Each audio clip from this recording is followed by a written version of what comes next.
Please video like and subscribe this channel.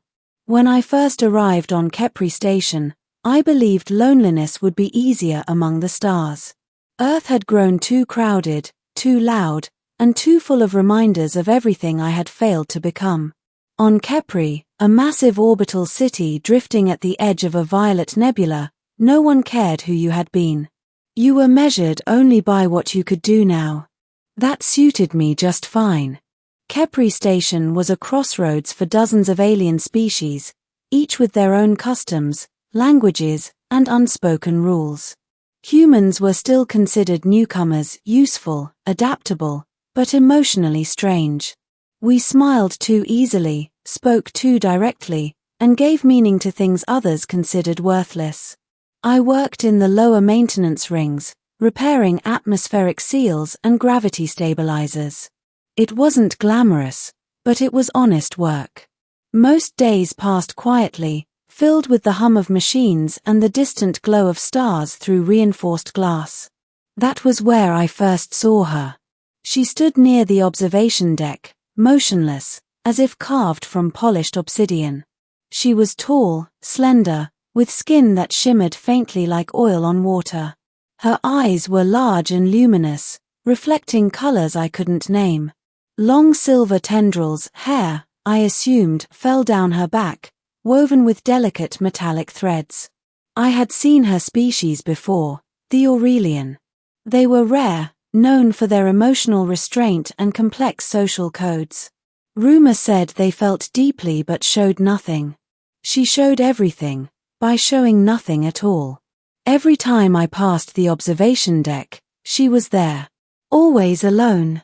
Always staring into the nebula as if it might answer questions she dared not ask aloud. At first, I didn't speak to her. On Kepri, approaching an Aurelian without invitation was considered rude, maybe even threatening. So I just nodded when our eyes met, offering the same quiet respect I'd learned to give the stars. Days turned into weeks. Then one cycle, I noticed something different. Her shoulders trembled. It was subtle, almost imperceptible, but I'd spent my life fixing systems others overlooked. I noticed small things. The faint tightening of her hands.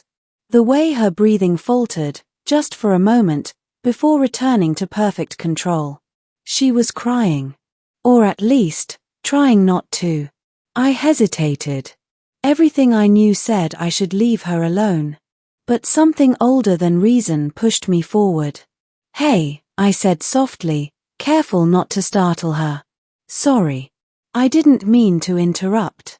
She turned slowly, eyes widening just a fraction. For a heartbeat, I thought she might leave. Instead, she studied me with an intensity that made my chest tighten. "You are human," she said, her voice melodic but restrained. "Yeah," I replied. "Name's Elias." She inclined her head slightly. "I am Serelith." We stood there in silence, the nebula pulsing behind her like a living heart.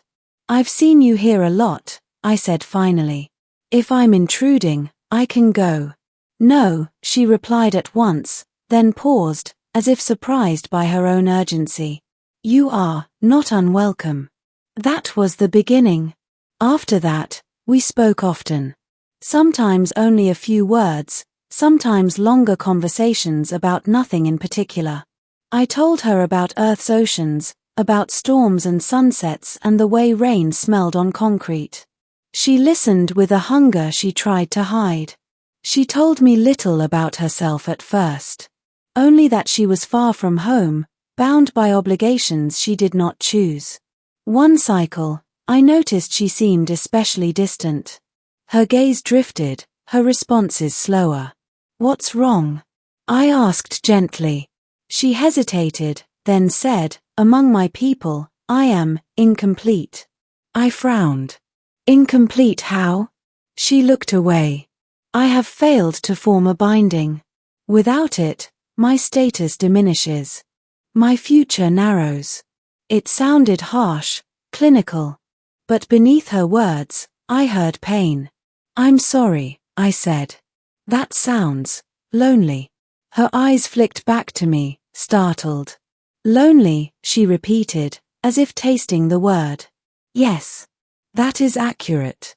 That night, as I returned to my quarters, I couldn't stop thinking about her. About how alone she looked standing against the stars. I searched through my belongings until I found something small, almost forgotten. A smooth blue stone. I'd picked it up on Earth years ago, on a beach I used to visit when life felt simpler. I'd kept it as a reminder that beauty didn't need a purpose to matter. The next time I saw Serelith, I held it out awkwardly in my palm. I don't know if this is appropriate, I said, already feeling foolish. But where I'm from, when someone's hurting, we sometimes give them something meaningful. Or, just something nice. She stared at the stone, unmoving. This is a gift, she asked. Yeah, I said. No obligation. No strings. Just because. Slowly, she reached out. Her fingers brushed mine as she took the stone. The reaction was instant. Her breath caught sharply. Her eyes flared with light, colors rippling across her skin like shattered starlight. She staggered back as if struck, clutching the stone to her chest. Serelith. I stepped forward, alarmed. Did I do something wrong? She looked at me, eyes wide, not with anger, but with something raw and unguarded. Do you know, she whispered, what you have done? My stomach dropped. I swear, I didn't mean. You have offered a heart token, she said, voice trembling. Freely. Without demand. Without status or expectation. I stared at her. What? Among my people, she said, struggling to compose herself, such a gift is given only once in a lifetime. It signifies recognition of another's inner self. To receive it is to be seen. I swallowed hard. I didn't know. I know, she replied softly. That is why it matters. She pressed the stone against her forehead, eyes closing as tears finally spilled free. Not hidden now. Not restrained. I have waited so long, she said, voice breaking, to be seen without judgment. I didn't know what to say. So I did the only thing I could think of. I stayed. Over the cycles that followed, everything changed. Serelith no longer stood alone at the observation deck. We shared meals, carefully chosen ones that both our species could tolerate. She laughed more, a soft sound like chimes in a distant wind. She asked questions about human customs, about love, about why we valued things that had no practical worth. And why, she asked one day, holding the blue stone, did you choose this object? Because it reminded me that the universe doesn't always need a reason, I said. Sometimes things matter just because they exist. She considered that for a long time. Word spread quickly among the Aurelians. Some looked at me with curiosity, others with thinly veiled disapproval. I learned that by giving Serelith that gift, I had unintentionally challenged their social order. One evening, she came to me, her posture rigid. My people have summoned me, she said. They demand explanation. That sounds bad, I admitted. Yes, she agreed. It is. The Aurelian council chamber was vast and cold, filled with light that seemed to judge from every angle. Elders regarded me with expressions carved from stone. You have interfered, one said, in matters beyond your understanding. I met their gaze, heart-pounding. I just wanted to be kind. Kindness, another replied, is not neutral. Serelith stepped forward then, her voice steady but fierce. You taught us that bonds must be earned through ritual and worthiness. Yet this human saw me when none of you did. Murmurs rippled through the chamber. He gave without taking, she continued. And in doing so, he restored something you stripped away. Silence followed. At last, the eldest elder spoke.